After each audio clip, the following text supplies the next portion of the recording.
उद्या भारतीय जनता पक्षाचा विजय संकल्प मिळवणार आहे, त्यासाठी आपल्यासाठी बोलण्यासाठी अमित साठे सर, कसा असणार आहे उद्या मेळावा, काय नेमकी भूमिका असणार आहे, कशा प्रकारे मुंबई महानगरपालिकेचं रणशिंग फुंकलं जाणार आहे? उद्या मुंबई भारतीय जनता पार्टीचा विजय संकल्प मेळावा या ठिकाणी होत आहे आणि त्यामध्ये महाराष्ट्राचे लोकप्रिय मुख्यमंत्री आदरणीय देवेंद्र फडणवीसजी या मेळाव्याला मार्गदर्शन करणार आहेत। त्यामुळे उद्या देवेंद्रजी काय बोलतात, या मुंबईच्या परिवर्तनाला काय दिशा देतात, मुंबईकरांना काय संदेश देतात, याकडे सर्वांचं लक्ष लागलेलं आहे।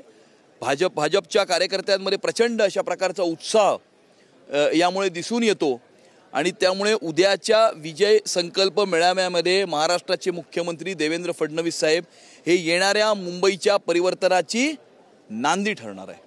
सर, ठाकरे गटाकडून नेहमी किंवा राज ठाकरे असतील यांच्याकडून नेहमी भावनिक आव्हान केलं जातं, तुमचं आव्हान काय असणार आहे मुंबईकरांना?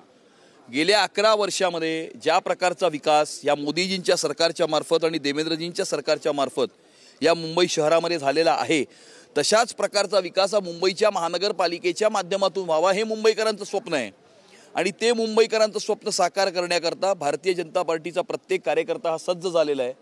त्यामुळे मुंबईचा विकास आणि मुंबईची सुरक्षा हेच आमचं विजन आहे आणि नरेंद्र मोदीजींच्या विजननुसार आणि आदरणीय देवेंद्रजींच्या मार्गदर्शनाखाली मुंबई शहराचा महापौर, मुंबईकरांचा महापौर हा विराजमान करण्याचा निश्चय आम्ही सर्वांनी केलेला आहे। सर, थोडासा पाऊस पडला की मुंबई तुंबली जाते, त्यामुळे विरोधक नेहमी टीका करतात, कसं बघतात टीकेकडे?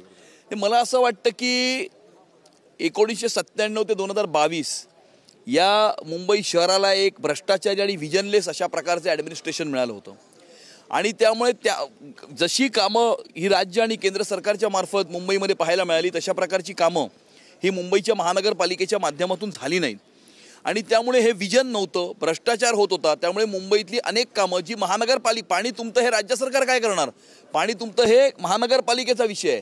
त्यामुळे महानगरपालिकेने एखादा अभ्यास गट नेमायला पाहिजे होता, एखादा स्टडी ग्रुप नेमायला पाहिजे होता, त्याच्यामध्ये रिसर्च करायला पाहिजे होता की अशा प्रकारचं पाणी का तुंबतं आणि मुंबईची टोपोग्राफी काय। त्यामुळे हे काय यांनी केलं नाही आणि न करण्याचं कारण हे की हे दर आठवड्याच्या स्टँडिंग कमिटीच्या मीटिंगच्या हिशोबामध्ये इतके मग्न होते की मुंबईकरांच्या समस्यांकडे यांनी त्याच्यामुळे दुर्लक्ष केलं। सर, आदित्य ठाकरे म्हणतात की हिंदमाता परिसरामध्ये आधी पाणी तुंबत होतं, इथं पाणी तुंबत नाही, इतके वर्ष ते सुद्धा सत्तेमध्ये होते, त्यांच्यासोबत तुम्ही पण होते, मग त्या टायमाला तुमचं प्रशासनाची पकड नव्हती का, असं ते पण प्रश्न करू शकतो?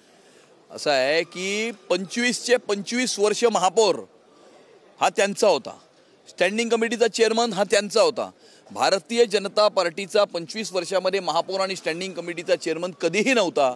25चे 25 वर्ष तेच होते आणि त्यामुळे त्यांनीच याचं पूर्णपणे उत्तर दिलं पाहिजे। सर, एक शेवटचा प्रश्न विचारतो, नाशिकमध्ये शरद पवार रस्त्यावरती उतरलेत, बेरोजगारी असेल किंवा शेतकऱ्याच्या मुद्द्यावरून आक्रमक झालेत, नाशिकमधून त्यांनी सुरुवात केली आहे, कसं बघतात त्यांच्या आंदोलनाकडे?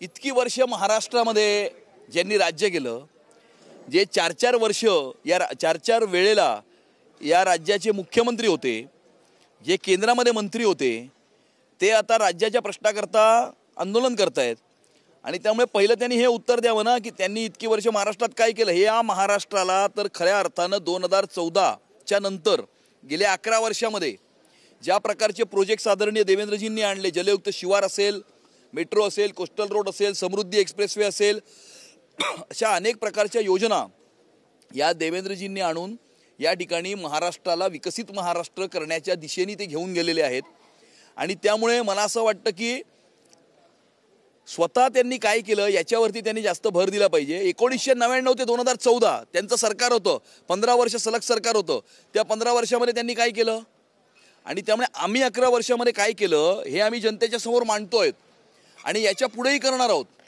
महाराष्ट्राला $1 ट्रिलियन इकॉनॉमी करण्याचं ध्येय हे आपल्या मुख्यमंत्र्यांचं आहे। मग ह्या सगळे मुद्दे आणि ह्या सगळ्या गोष्टी त्यांना 1999 ते 2014 आणि 1995 पर्यंत जेवढं त्यांनी राज्य केलं, 1993 ते 95 तेच मुख्यमंत्री होते, त्याच्या आधी 3 मुख्यमंत्री होते, मग त्यावेळेला त्यांनी काय केलं?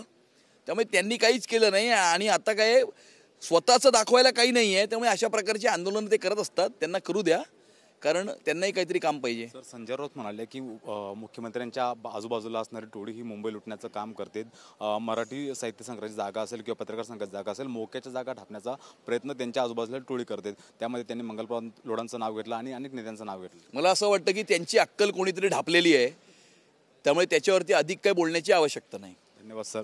Camera person कृष्णासह Mihira Dhakane, TV9 Marathi, Mumbai.